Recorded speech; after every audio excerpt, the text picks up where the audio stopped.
Hi everyone! The goal of this video is to review sentence structure issues such as fragments, run-ons, and comma splices.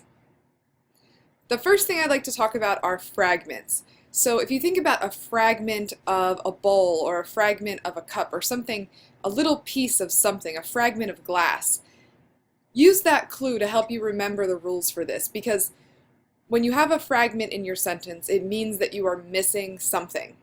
It could be a subject, a verb, or it could be both a subject and a verb. Or the sentence could be a dependent clause, which means it can't stand on its own. You might have a subject and a verb in that clause, but because of a word at the beginning or the end of it, it might not work. So I have a few examples here. The first is to the mall to buy clothes. In this one, we are actually missing both a subject and a verb.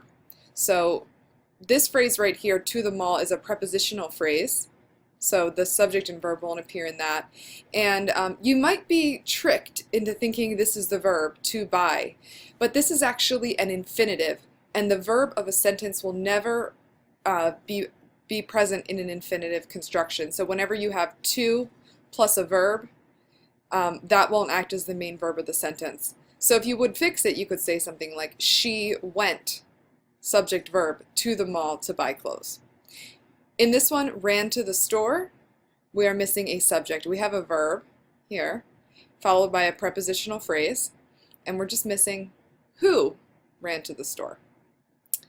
This last one, Jane quitting her job. We have a subject, Jane. What's the verb? You might think quitting, but in this case, quitting can't be the main verb on its own.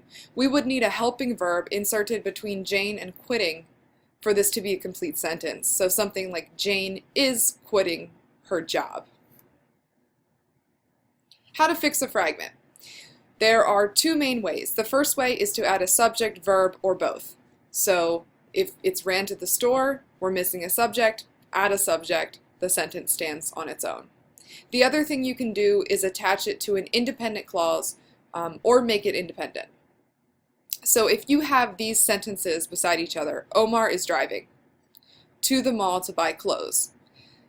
These sort of flow pretty well together, but for some reason, when the person was writing it, they put a period there. So to make this one long complete sentence, you can attach to the mall to buy clothes to this sentence. The second thing I want to talk about is a run-on sentence. This is very common in writing. Sometimes our thoughts kind of flow pretty quickly and we don't remember to put the punctuation between them. So this is two or more independent clauses, complete sentences, without any punctuation between them. So there's no period, there's no comma, there's no semicolon. There's just two sentences forged together with no punctuation between them. Here are two examples. They decided to go on vacation. Their plane was delayed. Second example. After class, she went right home. Then she washed the dishes. So in the first one, the sentences break right here. We need more punctuation. And in the second one, they break right here. We would need more punctuation. Sometimes, when we have run-on sentences, we try to correct them by adding a comma, but this is actually not enough punctuation for it to be a complete sentence. So this is two or more independent clauses, very similar to the run-on, but instead of having nothing between them, there's a comma between them.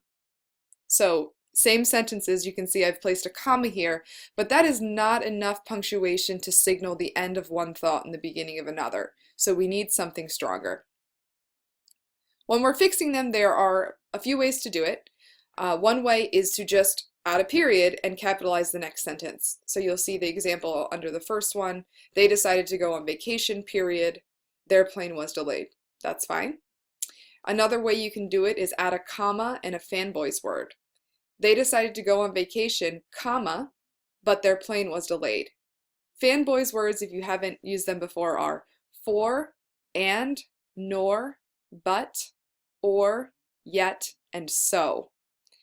So anytime you use those words to join two sentences, you put a comma before you enter the fanboy's word, and that would be a complete sentence. If you miss the comma, it's still considered a run-on, so you want to make sure that you do have the comma and the fanboy's word. Some other ways. Another thing you can do is add a semicolon if the sentences are really connected, maybe a cause-effect analysis, maybe they're really describing each other. If they are closely related, you can do the semicolon in the middle. A lot of times we see the semicolon followed by a word like however. So they decided to go on vacation, semicolon. However, comma, their plane was delayed. So that's an okay way to fix it. And lastly, make one of the independent clauses dependent. So to make an independent clause dependent, a lot of times you put a word in the beginning. So if you see to this one, I added because to the beginning. Because they decided to go on vacation during a storm, comma, their plane was delayed. In this one, the independent clause, the complete sentence is their plane was delayed. And everything from because to storm is actually a fragment. So we just connected it to the independent clause here, and we have a complete sentence. Here are a few examples. So see if you can figure out what the first one is. A girl in New York. If you guessed fragment, you're right. We don't know what she's doing. We know there's a girl, there's a subject, she's in New York, prepositional phrase, but we don't know what she's doing, so we're missing a verb. Second one, it is simple. If you wish to make a change for the better, you must get rid of stress. Now, as we look at this one and think about it, you want to look at punctuation in the sentence, where there is punctuation, where there isn't punctuation. So this is actually a comma splice, which means two complete sentences joined with a comma.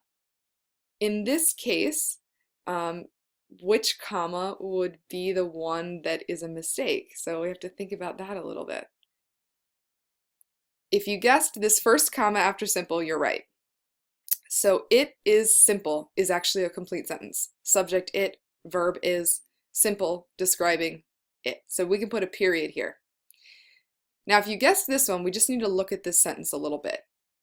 If you wish to make a change for something better, you must get rid of stress. So this is one complete sentence. Right here, you must get rid of stress is the independent clause. It can stand alone. This first part, if you wish to make a change for something better, is dependent. Think about it. If I said something to you, if you wish to make a change for something better, and I stopped the sentence, you would say, what comes after that? So in this case, it's okay to join this dependent clause with the independent one. Last one, until he realized who she was. This is a prepositional phrase. We are missing a subject and a verb in this sentence. So here, we do have what seems like a subject and a verb within the dependent clause, but because it can't stand alone, we have to make some changes. So you could actually scratch off the word until and say he realized who she was. That might change the meaning a little bit though. So we also might add something to the end of it or the beginning of it, like until he realized who she was, comma, he was afraid to talk to her, right? Adding a complete sentence onto the end. Here are some more examples that you can look through. I can understand what she dealt with. I don't have the same emotions though. Do you know what this one is? If you said comma splice, you're right. We need more punctuation after the word with. Add a period, add a semicolon, add a fanboy word like I can understand what she dealt with, but I don't have the same emotions though. Second one, I would have been angry too, picking their cotton and getting treated poorly. So the first sentence here is a complete sentence. The second one is a fragment. So we have two choices. We could make the period into a comma, lowercase the p, or we could also add a subject and verb. I was picking to the second sentence. Third one, she did not care what they said. She wanted to make her point. So is this a fragment, run-on, or comma splice? And if you guessed run-on, you're correct. So after said, we need to have some punctuation. So a period, a semicolon, or a comma in a fanboy's word. He had no living relatives. We were his family. Again, another run-on.